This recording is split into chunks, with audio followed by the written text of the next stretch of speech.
विकास की प्रक्रिया है। बीज में प्रलय होती है तो पौधा बनता है। फिर देखो किसान प्रलय करता है तो तोड़ता है गेहूं को।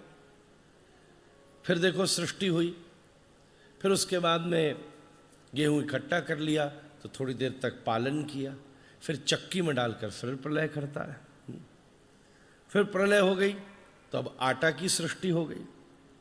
आटा की सृष्टि हो गई तो थोड़ी देर तक उसको पालन किया, रक्षा की, घरों में चला गया, सुरक्षा की, कीड़ों से की, पैक कर दिया, बांध दिया। और फिर बाद में उसके बाद फिर माँ ने उसमें पानी डाला और फिर प्रलय कर दी, फिर लई बन गई। तो ये क्रम रोज चल रहा है।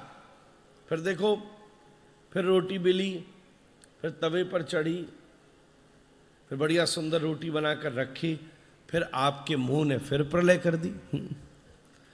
कितनी मुंह में प्रलय होती है देखो। स्टीवर से बड़ा विष कोई है ये बताओ? जो सलाइवा है सारा भोजन पचा डालता है, उसमें एसिडिक चीजें हैं, ये तो विज्ञान ही जानता है। एंटीबायोटिक भी है, ज्यादा तो मुझे नहीं पता, पर प्रलय होती है मुंह में। फिर शरीर में जाता है, फिर शरीर में ऊर्जा का सन्निधान होता है। तो सृष्टि स्थिति प्रलय तो नित्य की क्रिया है, हर क्षण हो रही है। 1 साल से बाबूजी हम लोग सृष्टि करने में लग रहे थे, 7 दिन से मेंटेनेंस हो रही थी आयोजन की। अब देखो बस 1-1.5 घंटे के बाद यहां भी प्रलय शुरू हो जाएगी महाराज।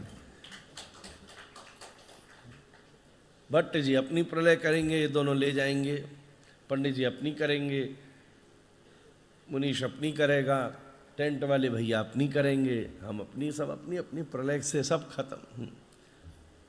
फिर संजय जी बाद में अपनी करेंगे, भाई हटाओ सब।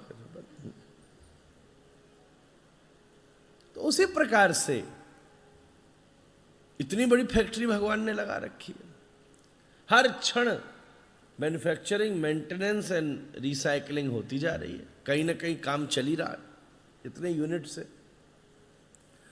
भैया यहां तो संख्या का भी नहीं पता कि काम करने वाले लोग हैं कितने, मशीनें लग कितनी रही हैं। You are the small part of the bigger picture, a very tiny bolt.